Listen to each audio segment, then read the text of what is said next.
रहे हैं PTNI news channel. Uttar Pradesh के जनपद अमरोहा की औद्योगिक नगरी गजरौला के अंबेडकर चौक हसनपुर रोड किनारे स्थित शिव मंदिर के प्रांगण में जनसंख्या समाधान फाउंडेशन के पदाधिकारियों एवं कार्यकर्ताओं ने बैठक का आयोजन कर किया जनसंख्या नियंत्रण कानून पर विचार विमर्श। बता दें कि हसनपुर रोड स्थित शिव मंदिर के प्रांगण में जनसंख्या समाधान फाउंडेशन के पदाधिकारियों एवं कार्यकर्ताओं ने सख्त जनसंख्या नियंत्रण कानून की मांग हेतु विचार विमर्श किया।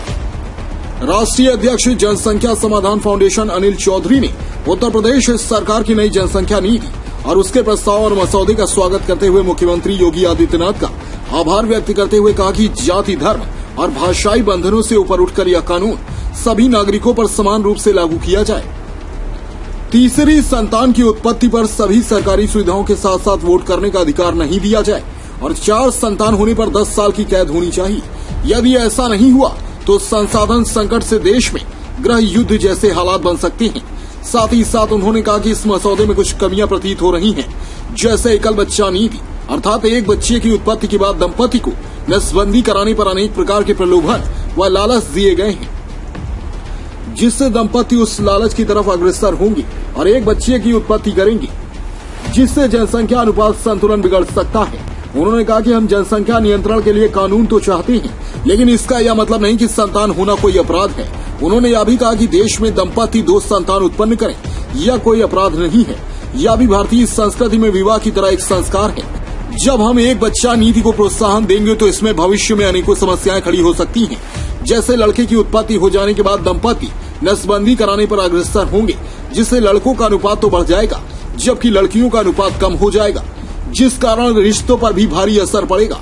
उन्होंने यह भी कहा कि यदि किसी व्यक्ति की 1 से अधिक पत्नियां हैं तो उनकी सिर्फ 2 संतानों को ही वैध माना जाए। इसके अलावा दंपति पर दंडात्मक कार्यवाही की जाए। बैठक के दौरान अनिल चौधरी, राष्ट्रीय अध्यक्ष जनसंख्या समाधान फाउंडेशन ममता सहगल, सर्वेश शर्मा राष्ट्रीय उपाध्यक्ष, राजीव शुक्ला, कमल अग्रवाल, संजय गोयल, प्रदीप वर्मा, दिनेश शर्मा, वेद प्रकाश, पुनीत सिंगल, नवीन गर्ग आदि रहे और कार्यक्रम का संचालन योगेंद्र सिंह बंटू ने किया। अभी जो यहाँ पर जनसंख्या कानून से संबंधित एक कार्यक्रम किया गया है, उसके बारे में बताइए, क्या कार्यक्रम है? उत्तर प्रदेश सरकार ने नई जनसंख्या नीति जारी की है, उसका प्रस्ताव, उसका मसौदा जारी किया है। जनसंख्या समाधान फाउंडेशन नई जनसंख्या नीति का स्वागत करता है और उत्तर प्रदेश के मुख्यमंत्री जी के प्रति आभार व्यक्त करता है। साथ ही साथ इस मसौदे में कुछ कमियां प्रतीत होती हैं, जिस प्रकार से एकल बच्चा नीति अर्थात एक बच्चे की उत्पत्ति के बाद दंपति को नसबंदी कराने पे अनेक प्रकार के प्रलोभन, अनेक प्रकार के लालच दिए गए हैं। उससे हम महसूस करते हैं कि भविष्य में अधिकांश दंपति एक बच्चे की उत्पत्ति की ओर अग्रसर होंगे, यह भी ठीक नहीं है।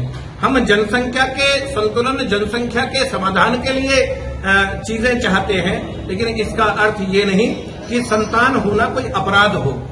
देश में 2 लोग यानी दंपति, माता और पिता 2 संतान उत्पन्न करें, यह कोई अपराध नहीं, यह विवाह की तरह ही एक भारतीय संस्कृति में एक संस्कार है। और जब हम एक बच्चे की नीति को प्रोत्साहन देंगे तो भविष्य में इससे अनेक प्रकार के समस्याएं खड़ी होंगी, जैसे कि लोग लड़के के बाद नसबंदी कराने की ओर अग्रसर होंगे, इससे लिंगानुपात गड़बड़ाएगा और भविष्य में इससे लड़कियों की संख्या कम होगी, प्रभावित होगी। साथ ही साथ इससे कहीं ना कहीं वर्ग असंतुलन भी बढ़ेगा। और उसके अलावा 1 से अधिक पत्नी अर्थात बहुविवाह की स्थिति में अगर 2 से अधिक बच्चे या 2-2 बच्चे भी हम सभी पत्नियों से अगर कर रहे हैं तो यह भी ठीक नहीं है, बल्कि हमारा मानना है कि एक पुरुष अगर B, C, D से शादी करता है तो केवल 2 बच्चे ही वैध माने जाएं, उसके अलावा दंडात्मक प्रावधान लागू हो, ऐसा हमारा मानना है। अच्छा, विज्ञप्ति के नजरिए से ये जानकारी हुई है कि यहाँ पर जनसंख्या कानून संगठन 2 हैं।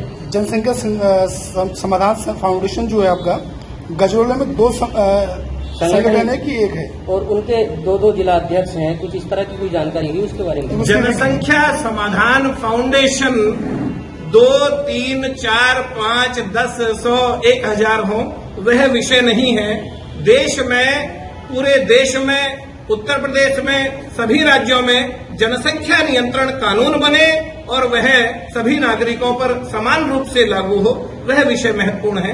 हो सकता है जनसंख्या समाधान फाउंडेशन, मेरी नजर में है ऐसे 2-3 संगठन जिन्होंने अपना नाम भी रखा है, कोई आपत्ति नहीं है, और भी हो सकते हैं, वह मेरी जानकारी में नहीं है। कुछ को मैं जानता हूं कि इस विषय से अलग अलग संगठन हैं, कोई दिक्कत नहीं। अच्छा, एक बच्चे पर क्या प्रॉब्लम हो सकता है, उसमें क्या सुविधाएं दे सकते हैं, कुछ उसके बारे में बताएंगे आप? जी, एक बच्चा नीति को प्रोत्साहन देना गलत है।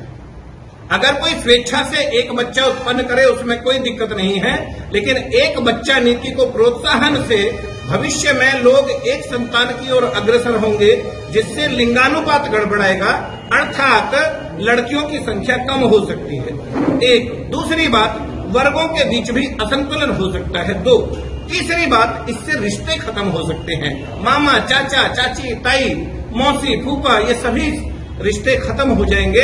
इसलिए भी यह ठीक नहीं है। अधिकतम 2 बच्चे का कानून और उसके लिए दंडात्मक प्रावधान, अगर उसे कोई तोड़े तो यह ठीक है।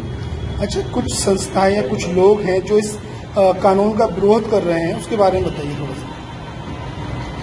हाँ, बिल्कुल कर रहे होंगे। देश में जब जब अच्छे काम होते हैं, विश्व में जब जब अच्छे काम होते हैं, पूर्व में भी होते हों, भगवान राम हो या दशरथ जी हो, सतयुग हो, त्रेता हो, द्वापर हो, जब जब यज्ञ हुआ करते थे, राक्षस विघ्न डाला करते थे। अच्छे काम भारतवर्ष में भी जो होते हैं उसमें कुछ लोग विघ्न डालते हैं। ऐसा वो पहले भी डालते आए थे, ऐसा अभी भी डालेंगे। फिर भी आप जैसे पत्रकार, आमजन, जागरूक नागरिक, राष्ट्रवादी लोग मिलकर ऐसे लोगों को जरूर परास्त कर लेंगे, अपना काम करते चलेंगे। इसलिए कोई ऐसी दिक्कत नहीं है, करते रहेंगे। अच्छा, ये जो कानून आ रहा है, क्या इसको विधानसभा चुनाव जो आने वाला है उससे जोड़ा जा सकता है क्या?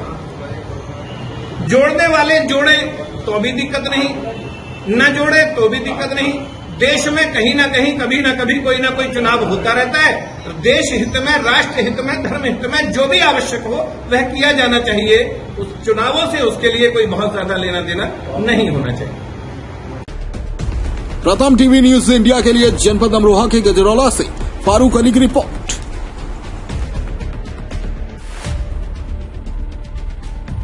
प्रथम टीवी न्यूज इंडिया अपने दर्शकों से निवेदन करता है कि जब बहुत जरूरत हो तभी घर से बाहर निकलें, अपना ध्यान रखें और अपनों का ख्याल रखें। मास्क का प्रयोग करें और उचित दूरी बनाए रखें। धन्यवाद।